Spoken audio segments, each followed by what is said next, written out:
Hello, Australia. Welcome to My Millennial Business. I'm Glen James. I host a podcast called My Millennial Money, and I started My Millennial Business just to have a narrow and deep discussion about small business, about moving from a side hustle to doing a business as your full-time gig, or if you're out there and you want to maybe start your own business one day. We're all about encouraging you to control your own destiny in the part of your employment, because not everyone wants to control their own destiny in parts of their employment. Some people want to control their own destiny and have flexible working hours. So if you do want to be employed by yourself one day, or you are self-employed, I hope this podcast you'll get a lot out of. Today we are talking side hustles, and I've got a friend of the show in the studio, Queenie. She's got a YouTube show or YouTube channel called Invest with Queenie. Hey, Queenie, thanks so much for joining us today. Thank you so much for having me on the podcast. I'm a huge fan. I love all of everything that you teach people and how you're trying to, I guess, get more people interested in business, excited about money. It's something that I also really believe in as well. So thank you. Love it. So side hustles, you've got a couple of side hustles. The main kind of one that you have in your life is your YouTube channel. Now, for the purpose of today's discussion, if you're thinking, I don't want to be a YouTuber, that's cool. Not everyone's going to be a YouTuber. But what can you think about as your side hustle? So if you want to start an electrician's business, if you want to start a hairdressing salon, if you want to do marketing, just insert your business in Queenie's chair and learn the concepts that we're going to talk about. So I guess, can we just start how old are you and how long have you been doing the side, the main YouTube for? Ooh, good question. So I'm 24 at the moment, and I started the YouTube channel 7 months ago in March.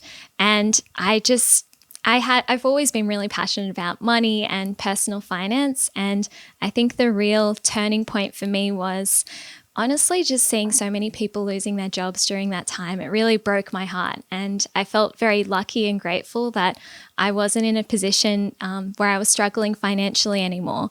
But I know that if this happened a couple of years ago when I was 19 and I had just moved out of home, I don't know what would have happened. So I wanted to start creating some videos, and I felt like it was the right time. Create videos for myself back then, to give that person hope, to be like, look, if you are struggling with money, it's not because there's something wrong with you. It's okay, we all go through that journey. And I wanted to, just help other young people with money, because I know that I'm not a genius. I'm not perfect. I think that the way that I have managed to build up all of my income streams, if I can do it, honestly, anybody can do it. And it's also nice to be able to actually make money from something like a YouTube channel as well, which is always a good bonus. Now, what is your, day job? What do you do kind of the 9 to 5? So my day job is I'm a marketing manager, and I work for a fintech startup, which is really exciting. I really love startup culture and that whole world, and I've always loved marketing. But I think, I always had something in the back of my mind. I wanted to start something that I'm really passionate about. In the same way that I love working for startups and seeing passionate founders, I wanted to one day be one myself. And it's honestly, I'm so happy that I did start the YouTube channel. I've never felt better about anything in my life. So a lot of people will ask the question, because I threw it out there, what do you want us to talk about on My Millennial Business? A lot of people were like, I want to do something, but I don't know what. For you, working in your 9 to 5 before you started some of your side hustles, did you have a clear goal or a clear idea of what you wanted to do? Or did you have to have some time to really search and do a bit of an analysis on yourself as okay, what am I good at? What am I passionate about? What tools have I got available? Or did you spring out of bed one morning, I'm going to start a YouTube channel? Yeah, that's a good question. I think it kind of just came like a burst of inspiration during that whole COVID period. But it's always been in the back of my mind. I've always wanted to make videos. I've always been really passionate about money. And then one day I was just like, you know what? I should make videos about money, helping other young people with their personal finance. And it struck. And I think the reason why it works well is because I'm not sure if you've seen this diagram, but it's like there are 3 kind of rings. And the idea with a business is you want your business, your successful business, to overlap with your skills, your passions, and your interests as well. So for me, this YouTube channel, it does have all of those elements. So it's something I'm passionate about. It's also something that I'm good at because obviously working in marketing, I know how to market things. And yeah, obviously it's actually the perfect business for me. So there'd be something that you guys are good at, that you're passionate about, that, you know, I'm sure there's something for everyone, really. I want to you said one thing there. You had it in the back of your mind that you wanted to do something. And I guess I'm saying this for the person who maybe knows that they want to do something and they kind of know what it is. You had the catalyst of COVID. So it was a shutdown. Everything's crazy. There's so much uncertainty. If you don't have a natural catalyst in your life, or if you don't have this natural, okay, I've got 6 weeks holidays coming up, I'm going to do it then. Would you suggest that if somebody's got this idea of as a side hustle or a full-time self-employed thing, that they need to actually set a line in the sand themselves and then work back? So, you know, at the time of recording, it's the end of October. Maybe it is, okay, by March, 1st of March, we are starting.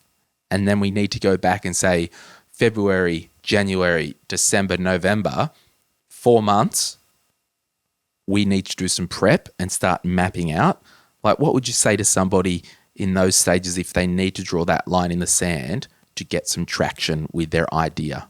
Oh, that's a really great point, because I think that there's no perfect time to start something, you know, and if you don't put a date when you're going to start, sometimes you just keep putting it off forever. That's what I certainly do, and I'm trying to get better at. So whenever I set myself tasks, I always make sure that there's a deadline, because honestly, if there's no deadline, I will waste time. I will not do that task. I will do everything except for that task. So if you do have an idea and you want to start something, I think, yeah, that's a really great tip. Draw a line in the sand, put a date on it, and then work towards that goal. Love it.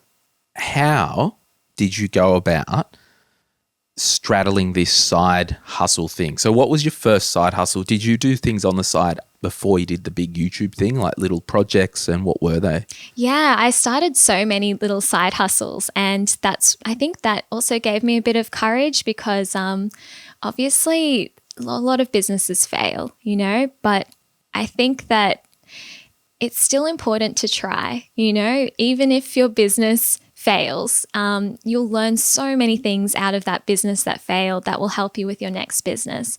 So starting a couple of side hustles before that maybe weren't crazy good, or maybe that weren't amazing, or something that I wanted to do forever, it gave me that courage to be like, you know what, I'm just going to give it a go. Even if it fails and nobody watches my videos and everybody hates my videos, at least I tried, at least I did something. So my first side hustle, I guess, was doing freelance marketing. So I was just, and I also do that at the moment. So I do freelance marketing for a few clients, and my goal was I want to start a marketing agency, but then I realized that I actually wasn't that passionate about it, and it really wasn't something that I wanted to do forever. So then I started a false eyelashes business, and I actually still make money from it, even though I do absolutely no work on it. It's all passive income, Wow. Repeat customers coming through, and it's a good income generator. So there's that side hustle, but again, wasn't passionate about makeup, so it didn't really stick for very long. But now this YouTube channel, it has really made me realize that if you want to start a business, you should do something that you actually care about, something that you're actually passionate about. Yeah, and I always say that passion's key, because there are times where it sucks. There are times where you don't make money. There are times where you get bad reviews. There are times when you get torn to shreds. If there isn't an underlying passion there, you'll give up, and it's too hard. So I think for me, the side hustle thing, I kind of have, I think, 3 rules as to why you would do a side hustle. The first one, if it's to attack short-term debt, which means it's not forever. You might not love it, but it's just to get extra cash on the side. The second one is, conversely to debt, attack a short-term goal. So I had a friend in the States, he wanted tattoos, and they were like $1,000 tattoo. There was no money in the budget, so he drove Uber for a short time as a side hustle, just as a cash injection. And then the third type of side hustle is what I want to be doing longer term, or what I'm passionate about, what I love doing, and all that stuff. Because all that to say, if you do want to get some extra income in, have a bit of a go with the side hustle thing just to pay off some debt, get some goals. And if it sucks, that's okay. You tried that. And whether it was the eyelashes thing like you did or some freelance marketing work, you're starting to get out there. And what you're also doing, you're starting to get a taste of that risk and reward. Like you've risked doing this work without getting paid and then getting an invoice 2 months later. So you're starting to get that feeling of this is how the business world works. And then, so if you try a couple of different things, something will stick. Well, we hope so. Now, you found that your thing stuck, which is the YouTube, and you're doing that on the side, which I would imagine longer term goals, it would be to transition and do media content full time. Is that a fair assumption? Yeah, absolutely. I think I've definitely found my forever project and my forever business, and I'm just so excited about the future. And honestly, what makes everything worth it is I get the nicest messages from people, and it means the world to me that, you know, people that you might not know personally are actually reaching out and saying lovely things that watch my videos. I think as soon as I got my first nice message, I was hooked. I was like, I don't think I could give this up for anything. You know, if I helped one person, my life is complete, you know. What was your process of handling negative reviews, like psychologically? Oh, God. Oh, no. Because we've all had our first trashing. Yeah. What was your process? And I'll share my process as well. Interesting. Yeah, I really struggle with this because I am one of those people that I really want to be liked by people, and I know this about myself. So getting negative reviews, negative comments, it really hurt me like a lot at the beginning. But I have realized that I guess the people that write those mean comments and attacking you personally, I don't listen to them anymore, because if they're not saying anything about the content itself, they're just attacking how I look or, you know, things that I can't change. It's like, why should I listen to somebody who's just, you know, trying to bring somebody else down that's done nothing wrong, you know? And I only really listen when it is constructive feedback, when somebody's trying to help me get better. Of course, I'm all about that. But yeah, attacking people for things that they can't change, it's not nice to get those comments, but it definitely has helped me build up a bit of a skin now. Yeah, because I think the bigger you get, the more of a target you get on your back. And you know, I've had people complain against ASIC with me, and I've dealt with the government and all this stuff. But I guess for me and for the other content creators out there, yeah, so the first couple of negative reviews that you have, you take it personally and you're like, oh, gosh. So a couple of things that I look at with reviews, I look for trends. So if you've got a plumbing business and someone leaves a Google review, he didn't clean up after he was here, he didn't clean up after here, or the next, you know, you've got another business, she was rude to me. So if there's a trend, that's a problem we need to address. I'm not hanging that out to dry on an individual person. The other thing that, and I've coached because we've got like the My Millennial Career podcast, you know, My Millennial Property. We're launching some other podcasts in the new year. And I try and coach our hosts that if someone leaves a negative review, they've said the negative review and they've moved on. They probably are not listeners. They've probably dropped in something they're not liking it, or something they've said something, because you can't please everybody, and they've gone splat and they've moved on and probably forgot about it. So while you can stew over it, it doesn't, like, they've moved on. It's all good. And I just think if they actually are for you and a part of your community, like, I genuinely get feedback in my inbox from listeners. Hey, Glenn, you said this wasn't great. I like that because they want me to do better. But if you're just throwing a grenade, it's not really helpful. But anyway, I just thought it's, I'll just encourage you, any negative reviews that you get, they're not the Queenie fans. They've just come in, oh, something's wrong, boom, and then they've moved on. Totally agree. And I completely agree with that. I think that you have your tribe, you know, you have your people, they just get you, you know, they know what you're trying to do. And I really think that you can pretty much say anything, whatever's on your mind. And like those people that actually know you and like you, they will stick around. You know, like you said, you can't please everyone. Now back to your side hustle, you want to be YouTubing, like you're building a bit of profile, you've got some national brands that have been approaching you. How are you managing that with your employer? And before we move on, Jessica's got a question. And for those listening, we're doing this live in the My Millennial Money Facebook group. Jessica's got a question. Is it risky to venture into something you don't have experience or knowledge in? So we'll acknowledge that, Jessica, and we'll get back to you. But how are you doing your side hustle and with your employer? How's that working?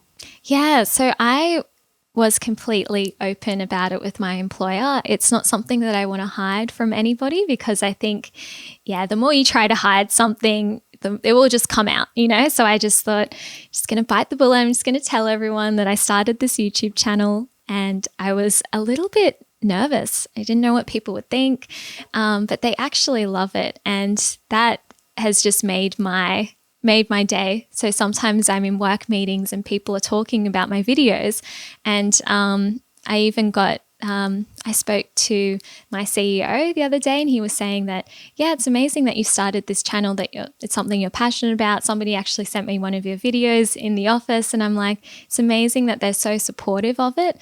And I think also working for a fintech, that actually one of their goals is to improve the lives of working Australians and help them become more financially independent as well. It aligns perfectly with my side hustle and my YouTube channel. So I think it all depends on the kind of employer that you have. I know that some employers, they might not be as receptive if you tell them you have a side hustle, but I think it is really important to just be open with it. Yeah. So to Jessica's question about, is it risky to venture into something you don't have knowledge or experience in, what are your 2 cents? And I'll give my 2 cents. Yeah, I think it is. It is obviously riskier than going into something that you know about. But again, if it's something that you want to do, it's something that you're passionate about, you can figure it out. You know, like I didn't know how to make YouTube videos. Like I never did any course about video editing or how to present or whatever. I just threw myself in the deep end and was like, okay, people do it all the time, you know. If they can do it, I can do it. I can learn how to get better.